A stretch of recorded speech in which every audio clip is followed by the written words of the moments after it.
Hi everyone. This will be the second lecture about the reforms in the United States during the 1800s. While we've been talking about this in class, I just wanted to revisit the issue of abolition. Throughout U.S. history, some individuals and groups, such as the Quakers, had expressed opposition to slavery in the first state. Pennsylvania, to abolish slavery, did so in 1780. The movement for total abolition of slavery in the United States did not gain momentum until the 1830s. The American Colonization Society, formed in 1816, had as its goal the resettlement of freed slaves in Africa. Free African Americans in the North worked for immediate abolition. A few whites worked for gradual abolition. Then in 1831, matters changed with the publication of The Liberator by William Lloyd Garrison. He had been a gradualist, but in The Liberator called for immediate and complete emancipation of the slaves.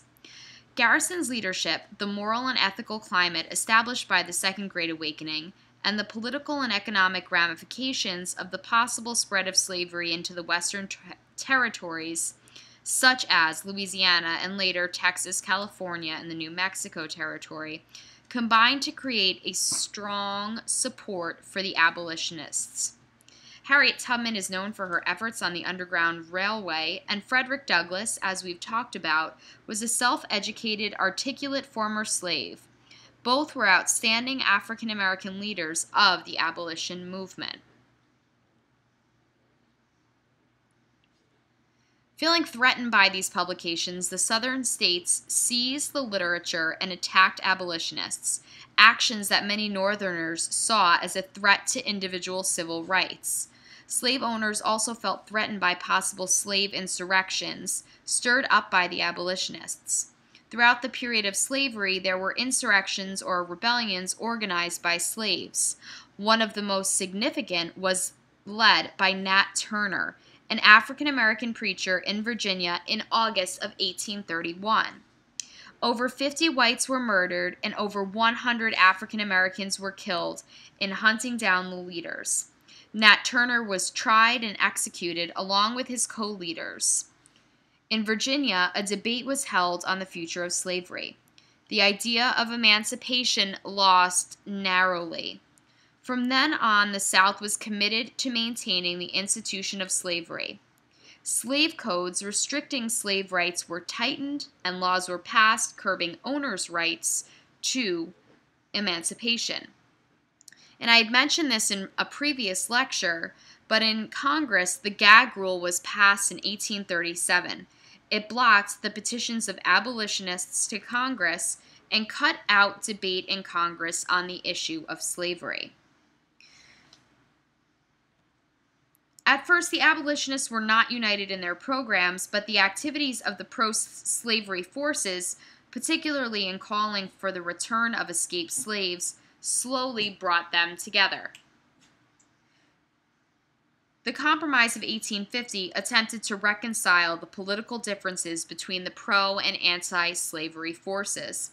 They saw the political development of the decade as a threat to individual rights and a move to force on the nation the extension of slavery. Their attacks, based on moral and ethical objections, made the abolition of slavery a major political issue in the 1850s. For the abolitionists, there could be no compromise with slavery, which was immoral, against their religious practice, in opposition to their understanding of the American ideals, and those ideals, as we've mentioned, expressed in the Declaration of Independence and the Bill of Rights. Temperance, the reform movement aimed at the banning of alcohol, also had a strong and moral ethical base. The consumption of alcohol was widespread in America. Frontiersmen drank in saloons, city dwellers in public houses, and respectable, quote-unquote, women drank alcohol-based patent medicine at home. Drinking crossed all class lines. Revivalist preachers and their followers viewed it as the destroyer of family life. Factory owners saw it as the destroyer of good work habits. Christians saw it as an attack on the Holy Sabbath, as bars and taverns were open for business on the working man's one day off. These elements combined to create a movement against alcohol consumption. At first, workers for temperance urged individuals to abstain, but as the movement grew, prohibition of both the sale and manufacture of alcohol became their goal. Under the pressure of temperance groups, alcoholic use dropped dramatically, and in 1846, Maine passed the first state prohibition law. Temperance was one of the more successful reform movements of the period of the Jacksonian democracy. The temperance movement remained an important fact in American life throughout the 19th century and had strong political impact. The Anti-Saloon League, formed in 1895, finally achieved the temperance movement's goal of prohibition nationally in 1919, with the ratification of the 18th Amendment of the Constitution. That amendment was repealed in 1933. The concept of prohibition and temperance continues to be a force in America, where its utopian dream of an alcohol-free and drug-free society appeals to many. Another result of the Second Great Awakening on American life was the growth of utopian thinking. The idea that life on Earth can be improved, that it can, by human efforts, approximate a perfect situation that has many roots, but a particularly strong one is its religious root. Revival religion emphasized that by human actions one's life can be made better and that one can be saved. If one believes that, then one can design a community with rules that will make life better or lead to perfection on earth. Utopianism had appeared in America prior to the Second Great Awakening. One example is the religious communities of the Shakers, whose founder, the Englishwoman Anne Lee, taught that sin entered the world through sexual intercourse. Shakers established several communities in New England and New York where they led celibate lives, hoping to improve the world through human action. Several utopian communities in the United States history have focused on ways to improve the life of factory workers. The first was organized at New Harmony, Indiana by Robert Owen in 1925. Unfortunately, when the workers attempted to run the textile mill and it failed, and New Harmony eventually collapsed. Later in the century, George M. Pullman created a supposedly ideal community where Pullman railroad cars were manufactured. It too collapsed over economic disagreements between workers and Mr. Pullman. In spite of such failures, utopian communities have continued to be established throughout our history. A large number were established during the Vietnam era of the 1960s and early 1970s. The most interesting utopian community of the Jacksonian era was Brook Farm, founded in West Roxbury, Massachusetts in 1841. Its founders were Unitarians and Transcendentalists. The teachings of Unitarianism were introduced in Boston by W.E. Channing in 1819. Unitarian faith emphasized both individualism and brotherhood.